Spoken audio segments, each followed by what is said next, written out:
Ladies and gentlemen, this is the Just Believe podcast. Today, I am blessed to not only meet this man, but have a conversation, and we just connect. He goes by the name of Cliff, but before he talks, I have to play something special for you.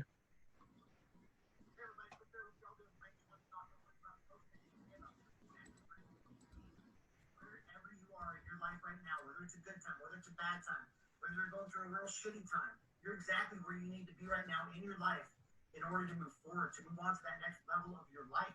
We all go through challenges. We all go through hardships. We all have heartache. We all have failures. We all have disappointments. Those are going to come along in life, but they're building you. They're teaching you. They're making you stronger. And if you're going through one of those times, it's exactly what's necessary for you to move on and be stronger for the next challenge that's going to come along. I created a lot of pain and a lot of hurt, a lot of disappointment in my past. Yet here I am preaching, instilling positivity, positive mental attitude, positive perspective, having a good mindset to you, because it's so important to have that mindset so that you can get through those bad times. The worst time I ever had in my life was when I hit rock bottom in my addiction. That was the deepest, darkest, shittiest time of my life. And I say it all the time, I wouldn't change a single second of that, because it took all that heartache, all that challenge, all that misery to make me who I am today. And I love who I am today. So know that the bad times aren't going to last. Know that they're going to pass. Know that times are going to get better. And for God's sakes, please enjoy the good times and don't constantly sit around being worried about what's coming next. Just enjoy the good times, get stronger in the bad times, and keep moving forward. I love you guys. Please like, share, comment. I'll talk to you soon. Bye. That was my man, Cliff. Cliff, go ahead, introduce yourself, and please share your story. Thank you very much. Thanks for having me, HB. And man, I'm very glad I connected with you, because I mean, like you were talking earlier, we were I don't even remember exactly what it was. Oh, you gave me a shout out on one of your stories, and I was like, I didn't even know who you were, to be honest with you. I was like, I gotta check this guy out if he's, give me a shout out. And I checked out your stuff, and there was something inside me that just said, you know what, get to know this guy better. You need to get to know this guy better.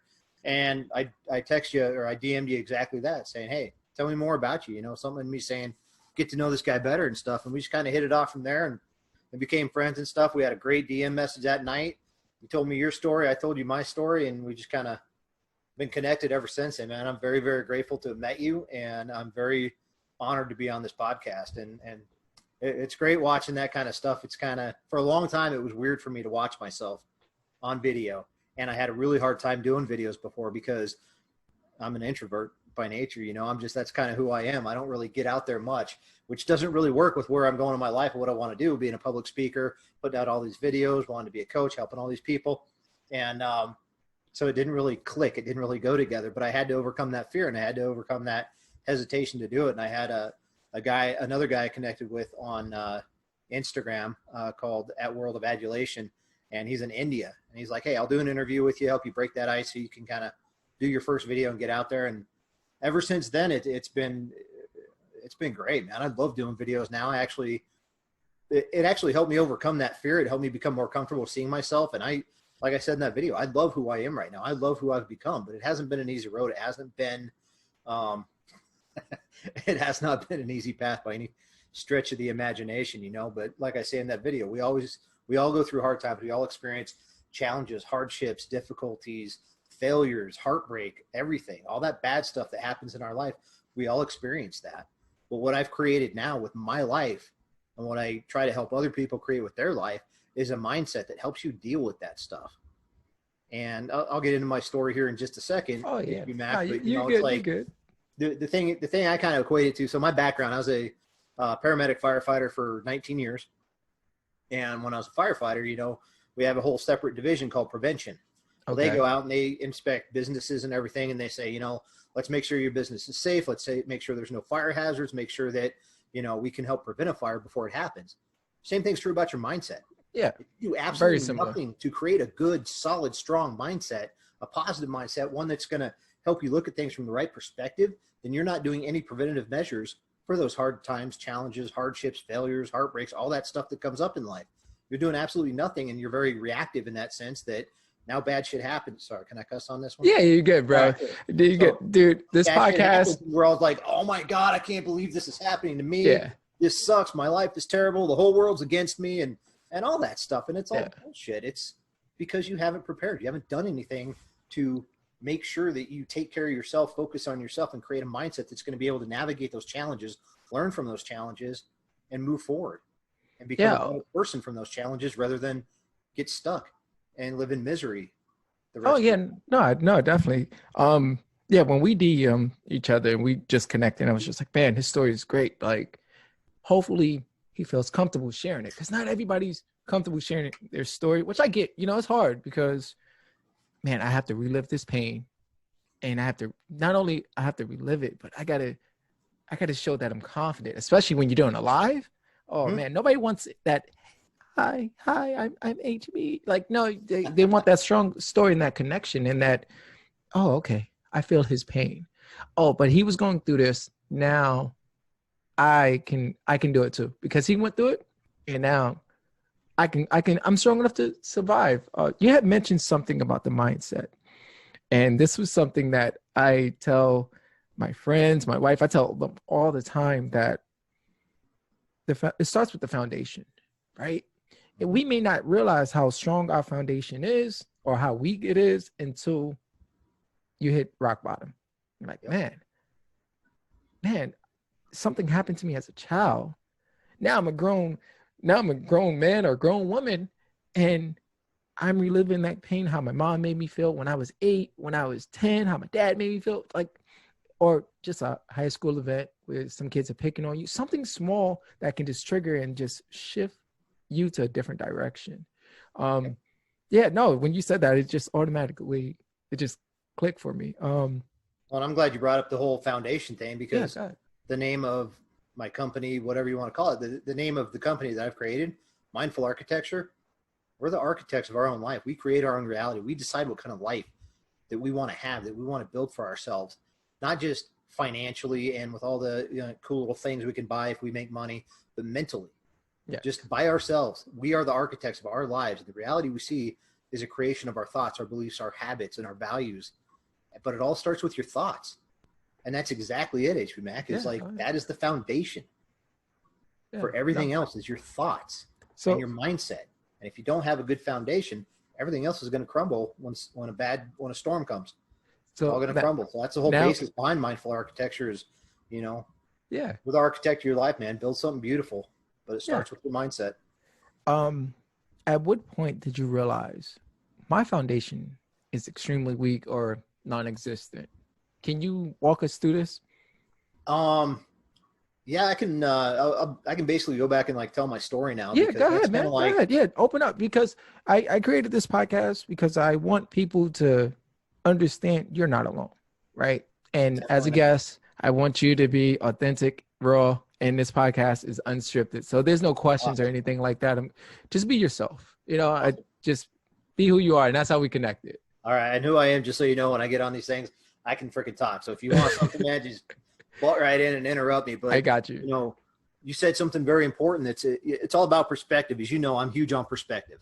It's all about how you look at things, how you view things, what kind of meaning you attach to them. And I don't relive all this stuff. By me telling my story, I'm learning from it. I'm reinforcing the lessons I learned from my story, and I'm helping other people with my story. And I've let go of all the hurt, the pain, the destruction that I caused with all my bad decisions that I made. But I don't look at it as reliving. I take the perspective as I'm learning and I'm teaching other people. So, kind of my story. I was an alcoholic. That's the base of my story. That's kind of the common theme through my whole life. I took my first drink at a friend's birthday party when I was 10 years old, and we broke into his mom's liquor cabinet. And by the age of 13, I was drinking on a regular basis. I was never, ever, ever a social drinker that just had, a couple beers with my buddies and went home, or went to a party and had a couple drinks and drove home. No, I drank to excess. I drank to black out. I drank to party. That's what I thought was normal. That's what everybody else was doing. So I thought. And that's what I did from the age of 13 till I was 39. I'm now 47. I'll be 48 this year. Wow. But I drink a lot, and I drank all through for that entire time. I drank heavily through high school, through college, through my careers. And the thing is, despite the heavy drinking, I still managed to have a certain level of success. So I was a functioning alcoholic. Yeah, I was about to say, it sounds like a functional alcoholic. Yeah, definitely. That was me. Yeah. I had goals, I had dreams, and the thing is, when I want something, I go after it full force, and I've accomplished pretty much everything I've ever set out to do in my life. The career that I chose to go into with, you know, being a paramedic, being a firefighter, those are very competitive fields to go into, and a lot of people test like 2-3 times before they get hired. Every single place I applied for in Arizona, where I started out my career, in Loveland, Colorado with the ambulance, Loveland, Colorado with the fire department, later on becoming a corrections officer at the local jail here, and becoming a youth corrections officer. Every single one of those public service jobs I got the very first time I interviewed. I put my heart and soul into it. I wanted it, and I went after it, and I got it every single time. So I got a certain level of success. I went to college. I figured out that I wanted to be a paramedic firefighter, went and got my EMT, went and got hired at an ambulance service, worked there for about 4 years. They put me through paramedic school. Then I moved back home to Loveland, Colorado, where I got hired on the ambulance service there. And my brother worked there. My brother-in-law worked there. And I became a volunteer firefighter. Life was great. And, you know, through all this, I was still drinking heavy. If I was not at work on the ambulance service, I was out drinking. I was out partying. And the thing is, I would put on a front. I started living 2 separate lives, which a lot of alcoholics do, is I would go out with my friends and I'd have just enough to where it's like, okay, I can still make it home most of the time, not all the time, but I'd go out. I'm like, I can still make it home. And I would have a bunch of beer, alcohol, whatever, waiting at home. As soon as I got home, I would just continue to party and drink until I passed out pretty much every single time. So I have a question because, you know, I unfortunately, I was a functional alcoholic, but I had a moment that, okay, I really do have a problem. When did you realize, wait, I really do have a problem? Or did you personally, hey, I really do have a problem? Or did someone come to you and say, hey, I think you need some help? Both. Okay. I mean, over the course of my drinking career, if you want to call it that, over the course of my drinking career, it's like, I think I knew that I had a problem. I knew I had a problem. I just didn't want to admit it. Yeah. That's the main thing. I remember a long time ago getting on the internet and looking up a questionnaire to determine whether or not you may or may not be an alcoholic. And I was definitely an alcoholic, and I did nothing with it. And so I kept this up, and I kept this up for years and years. And there was at one point in 2010, I believe it was, my wife and I were confronted because my wife was a heavy drinker too. And we just fed off each other, and we drank at home all the time. And where somebody from the fire department and my father-in-law had a little intervention with us and said, you need to get some help or we're taking the kids. Wow. And that was a huge wake-up call. So we went to counseling. We went and got help. We both started going to AA, and we did great. And we were sober for 7 months. And at the end of 2010, we decided to celebrate our sobriety by getting a little bit of beer and celebrating the end of a good year. 7 months sober, we're going to have a little bit of beer. We never had it in our minds that we were going to quit for good. We never thought that was going to be the end game. You needed a moment to stop. I need to control this so that I can get back to normal drinking. Yeah. That's not the way it works. So we decided to get a little bit of beer at the end of 2010. And I remember hesitating to go get it. And I asked my wife, I go, are you sure? She's like, yeah, whatever's left over in the morning, we'll just dump down the drain. I went and got it, came home. I do not even remember taking the first drink. Wow. I don't even remember. Next thing I know, this is the beginning of the end for me. Next thing I know, my wife is being hauled off to jail for domestic violence because I was trying to get the keys. I was so drunk that I thought I needed more alcohol. I was trying to get the keys to drive down, you know, about 2 miles to the liquor store and get more alcohol. And she was trying to stop me. And the only last resort she had was to pop me in the eye. Yeah. To try to knock me out. And I wish to God she would have. But she didn't. I left. I took her Trailblazer and I left to go get more alcohol. I drove through a neighbor's fence on the way out of the neighborhood. Oh my. Just so happened to be a guy that I work with at the fire department who lived in the neighborhood. Drove through his fence. I knew it was him, and I just kept on going, didn't stop or anything. Drove down to the liquor store, got out. That's where my brother had a barbecue business at the time, a restaurant. It was right next to the liquor store. I went in there apparently asking for money. A lot of this stuff I don't remember. Asked him for money. He wouldn't give me any. He took the keys.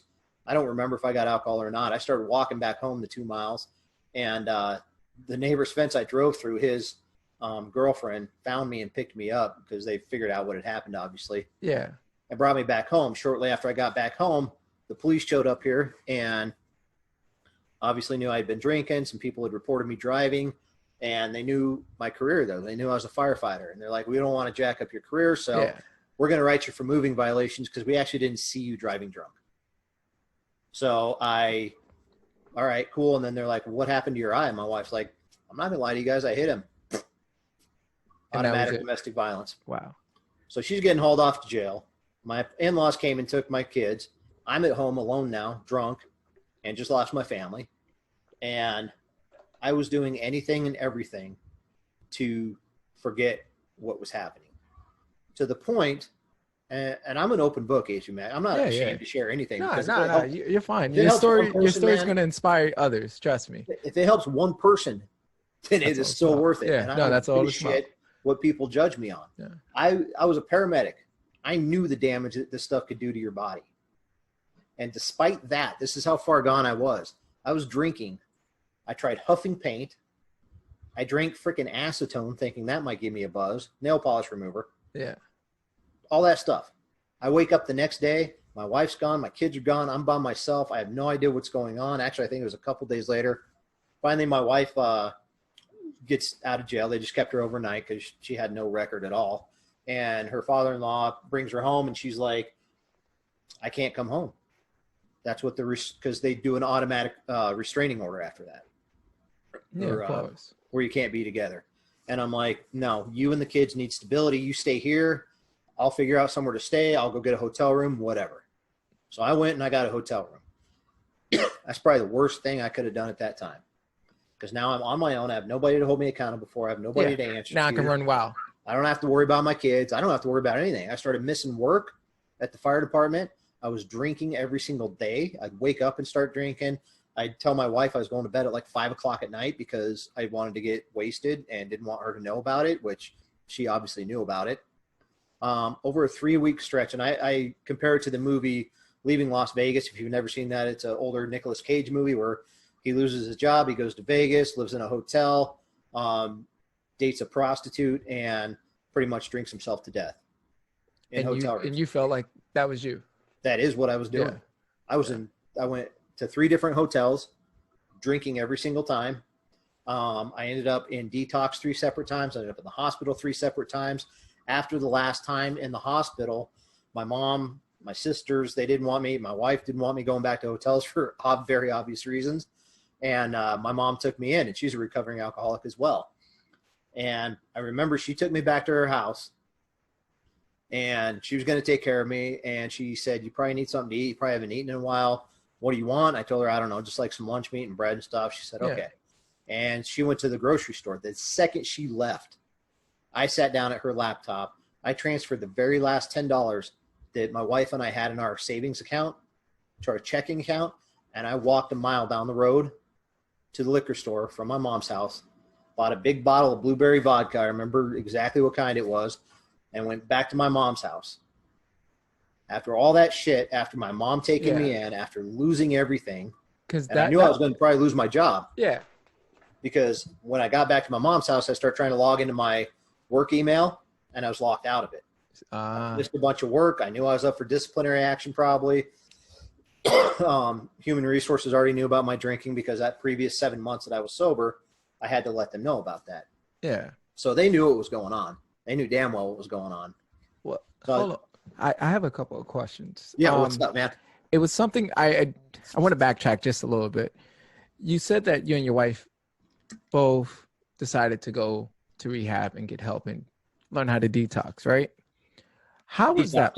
Was that having someone by your side? Did it make it easier for you, or was it like, okay, I guess I'll do it? Like, was it a joint thing where you're like, hey, we're both going to hold each other accountable, so this should be easy if we do it together? Or you felt like, nah, I should have did it by myself? The times I went to detox was by myself. There was one time I went with my wife. Yeah. Okay. Now, moving a little forward in the story, kind of past the story. Yeah. Is I've been sober almost 9 years. Congratulations. My wife just got sober. So we didn't do it together. Okay. We stayed together, but we didn't do it together. Hey, the fact that y'all stayed together is incredible. Like, honestly, it shows you The power of love, not just the I'm here to the end into the beginning. Like, that saying of death do us part or whatnot. Yeah. And to hear that is phenomenal. But also once you got to your mom's and you realize, okay, I need something to just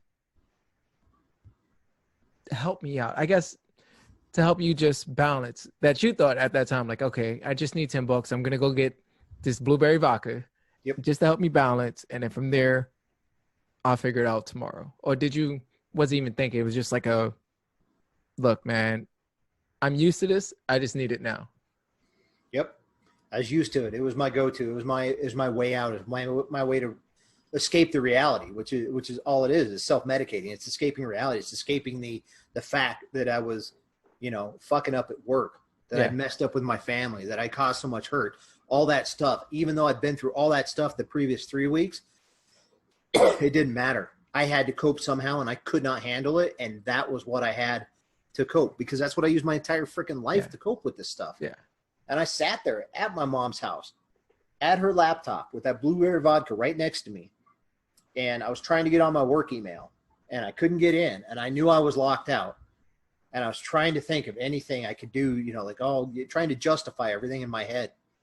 And I knew that I was in trouble. I knew that my life was coming to a very, very close end. And to back up a little bit, when I was in those hotels for that 3 weeks, I was having seizures. I was passing out. I woke up with bruises. I remember vaguely being taken out on a gurney one time. I have no idea whatsoever how I did not die in that hotel room. There was one time that I knew that I was going to that a friend of mine was coming, that my wife had called, was coming to pick me up to take me to the hospital. I took that little ice bucket they have, the little square ones. Yeah. Went down the hall, put a little bit of ice in it, went back to my room, filled that thing up with vodka, and drank as much as I could before he showed up. Wow. I have no idea at all how I'm still alive. Well, you're here for a reason, man. I'm here for a reason. You're here for a reason. Sitting at that desk, and I was locked out of my email. I took that vodka. I opened it. I took 3 huge swigs. I set it down on the desk. That was it. I set that bottle down. I looked at it, and I could not force myself to take another drink even if I wanted to. I knew right then and there that I was either going to die or I was going to quit. And something in my head snapped. And I called my mom and said, Mom, here's what I did. I went and got some vodka. She was pissed off, obviously. And I just broke down. I said, I can't do this anymore. I can't live like this anymore. Now, she came and got me. She took me to my sister's house. My sister took me in, and they found a place up in Estes Park, Colorado called Harmony. It was a 30-day inpatient program, and I completely surrendered because I knew I was either going to die or quit. Because this is rock bottom. This is rock bottom. Oh, that was definitely a rock bottom. And now that you hit rock bottom and you went to this facility to receive the help that you need to not only just help, but help you heal, because it sounded like you was broken. You don't know what. Now, did that place help you figure out, okay, this is the moment that changed your life to help you? Well, not help you, but I guess trying to help you numb the pain with the alcohol. Was you able to figure out, okay, this moment is the turning point of my life? Yeah, like I said, I drank my whole entire life, and it was always fun. Yeah. At least I perceived it to be fun. It was just putting. It wasn't in my body, anything trauma? No, there wasn't. My parents drank, and I thought that was normal. Everybody I knew drank. I hung out with those crowds that like to go out and party and do all that kind of stuff. So to me, it was very normal. The turning point was, while I was with the fire department, I also was a lead instructor at the community college here for the EMT classes. And there was one night that I came home, my wife was already in bed, and I made a huge mistake. I sent an inappropriate text to one of my students, and we text back and forth a little bit, and that's all it was, just inappropriate texts. We sent some pictures back and forth, but there was no nudity or anything. But it was wrong. It was 100% wrong. It was disrespectful to my wife. And the next day, I had such a burden of guilt and shame that I couldn't take it. And I told her the next morning, I said, I got to tell you something. And I said, I would rather lose you with the truth than you finding out and lose you to a lie. Yeah. And so I told her, I said, if you leave, I understand, because I fucked up. Yeah. No, From we that all do point, though. and that was 3 days before my oldest daughter was born. Wow. Yeah, pretty shitty. Like I said, I'm an open book. Yeah, no, I'm Don't glad you mind guys sharing was with you able guys to because no, I'm glad you was able to work that out. we all make mistakes, man. We all Yeah, make yeah. poor choices, You know, and that's the especially when we're thing. drinking. Yeah. There's sometimes where you, especially when I was heavy drinking, I have blackout moments, and then I'll wake up and I'm like, I text this person? I don't even remember. Or I'll get the weird text like, "Hey, you okay?" And I'm like, "Oh man, I didn't meant to text this person." Or I get a DM from somebody or whatever, and it was like, why? I don't even talk like this, and I will have to apologize for my actions. So we all have dumb moments, as I like to call it, but it's not even a dumb moment. It's just a learning experience. Okay. Yes, and I'm- that was the defining moment, HP Yeah. Mac, that shit went from fun partying drinking to miserable need to escape drinking Yeah. because Yeah. I had hurt the woman I love. She was hurt. I was guilty, and we I Well, the was fact that unfaithful. you own it though, you owned it I like do a own it. like a true man. Like, hey, I messed up. Maybe I dropped the ball. I'm not gonna. I told her I would never lie to her, Yeah. and I kept that promise, even if it meant losing her. Oh no, that's And good. it was not fun. It became necessary drinking after that. There was times that I would say, you know, I'd get up in the morning and be like, honey, I'm going to go let the dogs out. I'd come downstairs, let the dogs out. I'd take 3 beers in the bathroom and drink them as Chug. fast as I could Yeah. and go back up to bed. Yeah. It was freaking ridiculous. Yeah. But Well, that was it. That was the defining moment. And the thing is, like, I'm sorry, what were you going to say? oh no, you're good. Yeah, you're good. No, it was just, I wanted to, like, the rock bottom experience. And when or how long did it take for you to see the progress of stepping out of rock bottom? For me, it was immediate. Wow. For me, it was immediate because I knew in my heart, my soul, my gut, everything that if I ever took another drink, I was going to drink myself to death. Okay. And I don't want to die. Yeah. So I got a family. I got a family that I got kids that I want to see grow up. Yeah, exactly. Yeah. And I knew I had to change. So even though I went to that 30-day program, it was a 12-step program. I got nothing against AA or 12-step programs. I've been there before. I don't currently go anymore. I have a changed mindset, and my wife just quit drinking. She never went to AA. She actually found a different way. And there's more than one way to quit drinking, yeah. you know? Yeah. There's a lot of different ways. And the way that she found worked instant for her. There was no Yeah. craving. There was no, I'm missing out on something. It was a change in mindset Yeah. that really ended up working for her. And I'm so thankful for that because it's been a long 8 years, 9 years almost Yeah. of, you know, even though I'm sober. And that's the thing. That's the thing I want to get across to people too, HB Mac. I don't want to, you know, the story that I tell is very dramatic. Obviously, there's a lot of bad shit that happened. There's a lot of bad choices I made. I mean, for God's sakes, I was drinking acetone, for God's sakes. Yeah. And when I got up to Harmony, they did my liver panels, and my liver came back normal. I have no idea how that happened. When I worked at the jail, when I was a corrections officer, I had one of the inmates ask me one time, he goes, "Hey, Cliff, do you believe in God?" And I said, "Yeah, I absolutely do. 100% believe in God." He's like, "How? How do you know?" I said, "Because I can't think of any other reason why I'm still here. Somebody's looking out for me." Yeah. And that's why I'm still here. And the thing is, though, once I got sober, once I got done with my 30-day program, I went into the fire department. I knew I was facing disciplinary action. I love the fire department. I love the brothers and sisters I worked with there. I absolutely love that culture. But they deserve better. And even though I knew I was better and that I could be the person they need, I had a lot of bridges that I'd burned that I had to rebuild.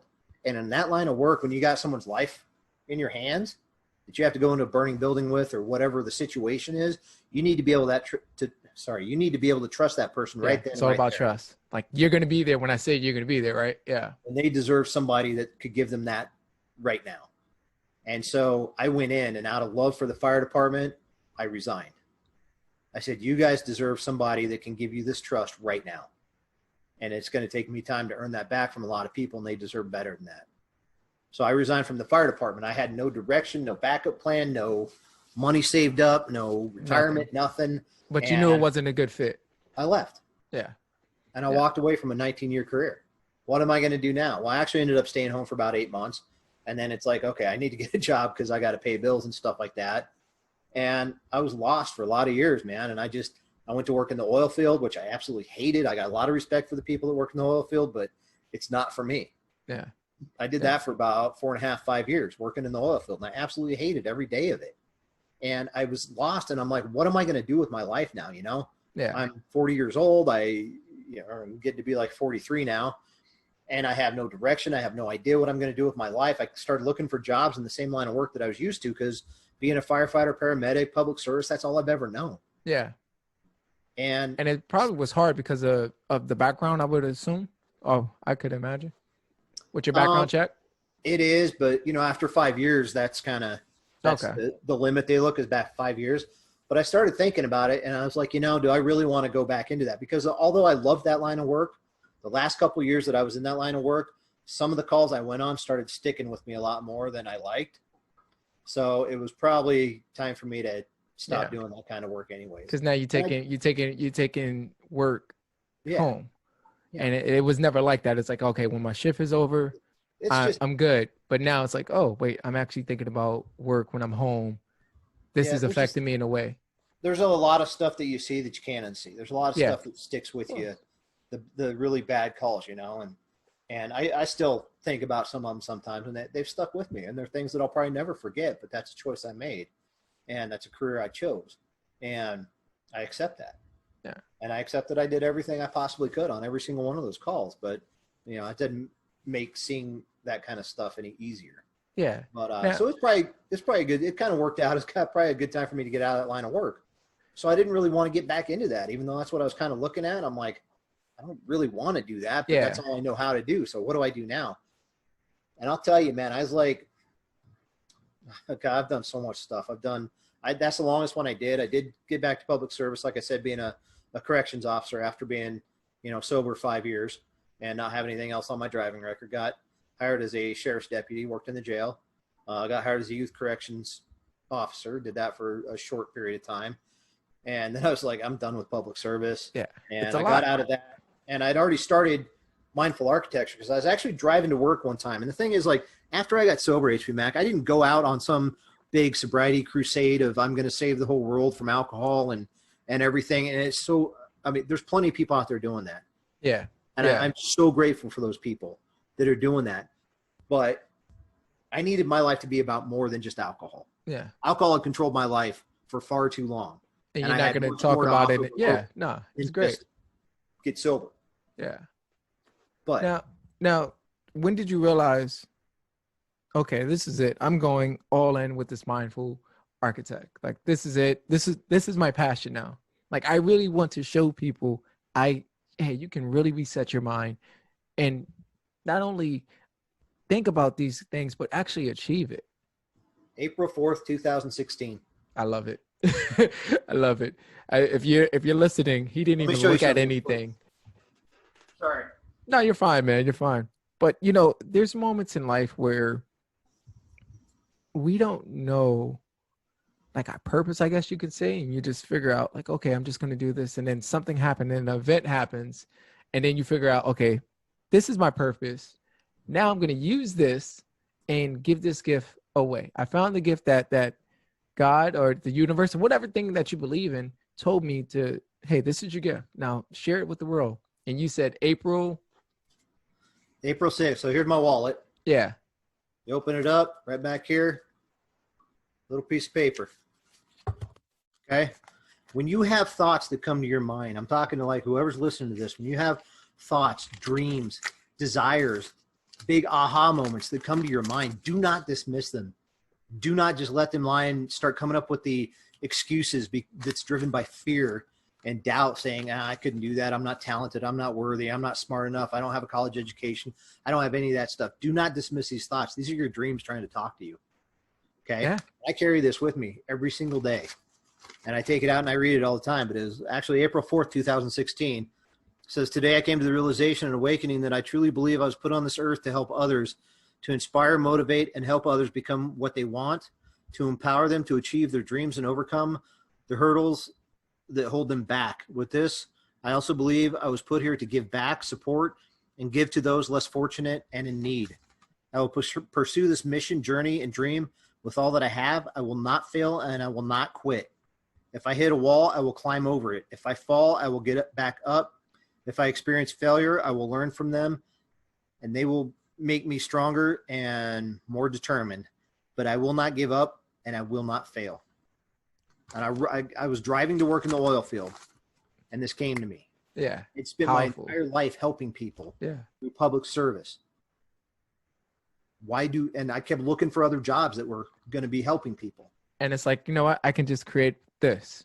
Yes. This is public service. I already have the experience. Now let me work for myself instead of working for someone else. Yes. And I can really touch people in a way where I couldn't really touch them as a fireman or not even as a fireman, but you can't. It's so hard because the interactions as a fireman, I can imagine is, man, this is rough. Like, you know, it's not the perfect timing where it's like you and I right now doing a Zoom conference. It's probably something where it's intense. You have to be sharp. You hoping that this person can calm down. Let's get out this building or whatever situation it is. And now it's like, okay, I'm done with that. That door closed, but this door opened for me where I can really change people's lives in a way where I really want to. And that's the thing is it's not. I was coming from a place where, like, once I had this epiphany, this realization, it's like I've spent my entire life, my career helping people. Why am I trying to get away from that? I have a passion for helping people. And I started going through in my mind all the things that I've been through that I could help teach people how to get through that, because I came through all that with a positive mindset. I came through all that. It wasn't always easy. It wasn't always sunshine and rainbows. I had really crappy days. Like I even just said, when I worked in the oil field, I hated it. But I had this realization on my way to the oil field. I started improving myself. I started reading books by Bob Proctor, by other motivational people that I can't remember right now off the top of my head. It's all good, man. But I was working on personal development. I wanted to become something more. I knew I had more to offer this world. I just didn't know what. And through listening to all this stuff and putting all this stuff in my mind and starting to believe in myself, I had this realization, first off. And then I had the realization that's like, you know what? I hate my job. I don't get paid enough.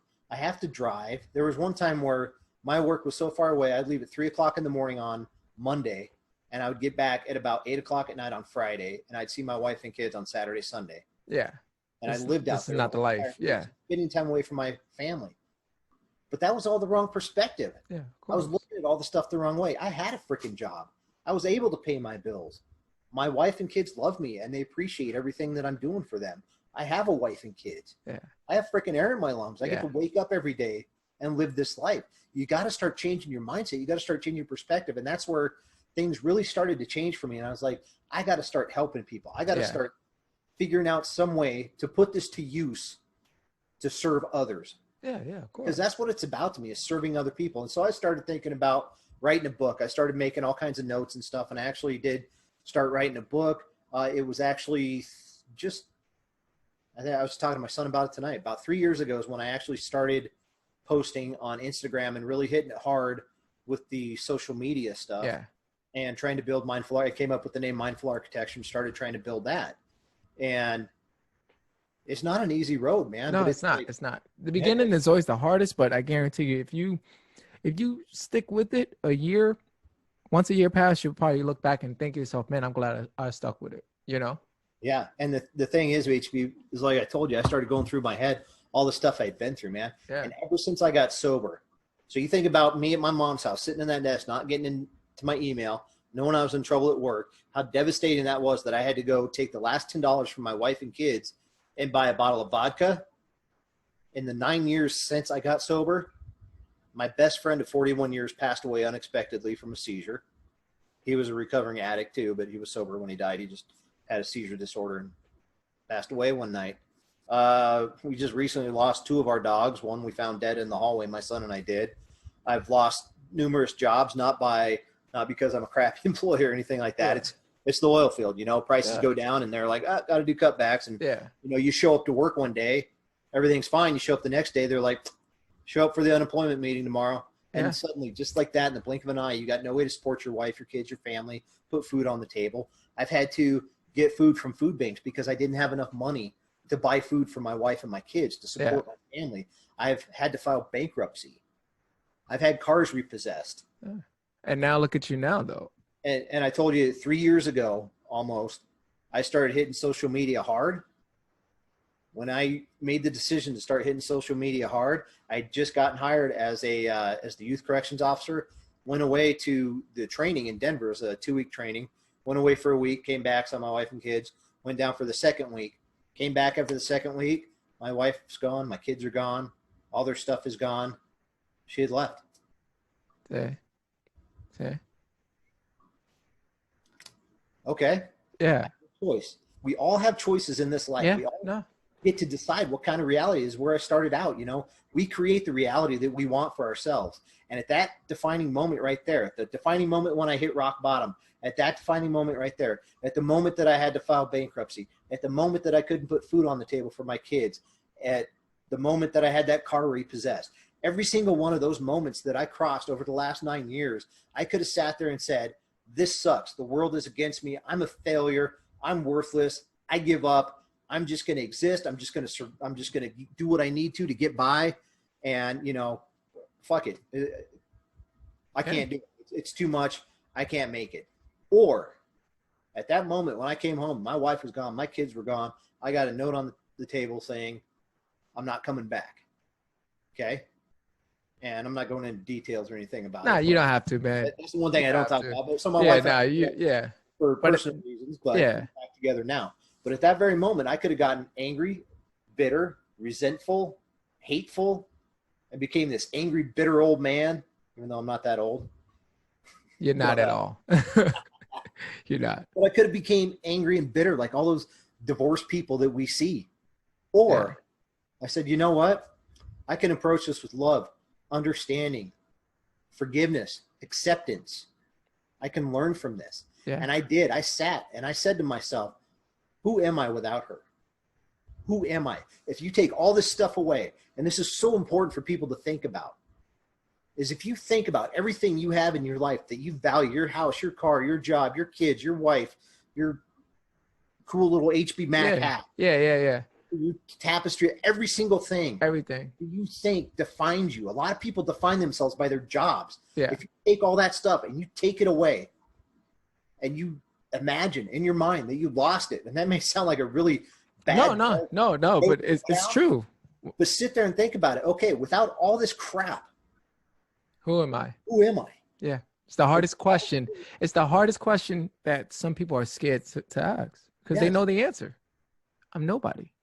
I'm just attached to this material. No, it's just I'm attached to this material stuff. Yeah. In a way where my soul, I don't know who I am. I just know I got money, I got this, I got that, all material stuff. But when you take it away, you don't realize, wait, who am I?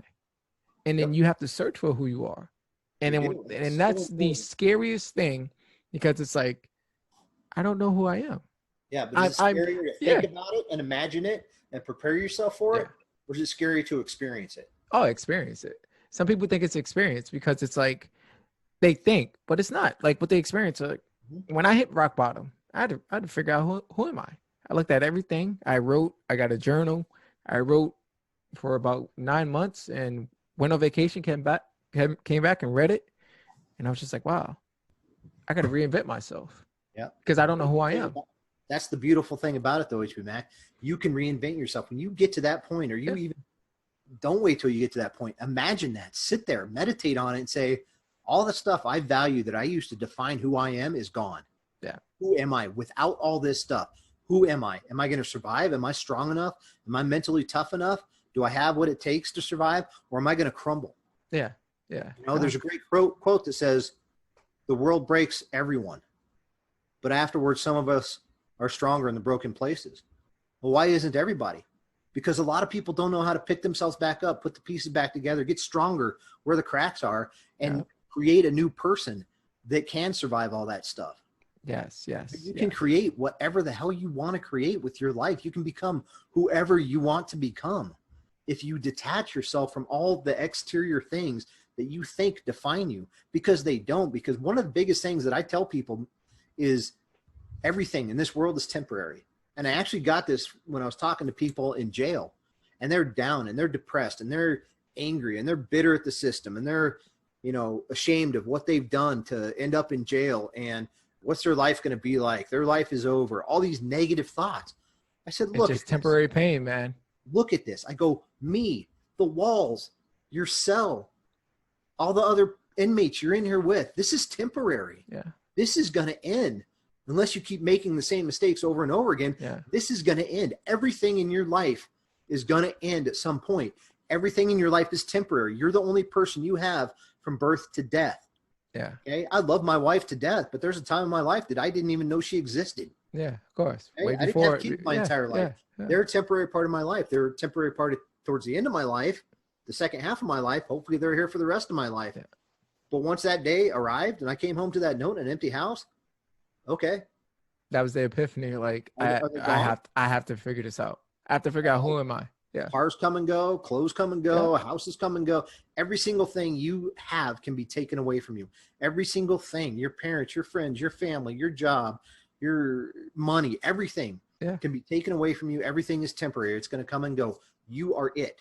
You are the one thing, the one constant you have in your entire life from birth to death. So that is your number one priority, is you working on your mindset, working on yourself, finding out who you really are and what you're truly capable of, and then going after it. Because the worst thing that you want to do is sit on your deathbed and have regret of, what if I just tried? Yes. Well, I got big aspirations in this life, and some of them it's like, maybe I can accomplish them, maybe I can't, but I'm never going to sit back and be like, what if I had just tried? No, what if I tried to write that? love it. I love it. All right, guys. I told you I could keep going. No, you're good. This is it on the podcast. But Cliff, before I go, please tell the people how to find you and tell them what you're doing now, your business and all that. You can find me on Instagram at mindful_architecture. Same on Facebook, Mindful Architecture. I am on Twitter, but not that much. So Instagram's kind of my main platform. I also have a website. It is Mindful Architecture, or themindfularchitecture.com. And I do one-on-one coaching. I do group classes. I'm working on creating a class right now. And I approach coaching from a very different perspective, a very different format. I don't have a curriculum, so to speak, of, okay, let's talk about your limiting beliefs. Let's talk about your failures. Let's talk about your accomplishments. We do cover that stuff, but it's very, very fluid. It's very based on what you need, because there is not one quick fix or one curriculum that's going to cover everybody in this world. So it sounds like it's by whatever the client needs. Yeah, I'll find out about you. I'll find out what you need. I'll find out where you're at in your life. And then we'll take it from there and say, okay, where do you want to go? What's holding you back? Why can't you overcome this? And I call you out on your bullshit, to be honest with you.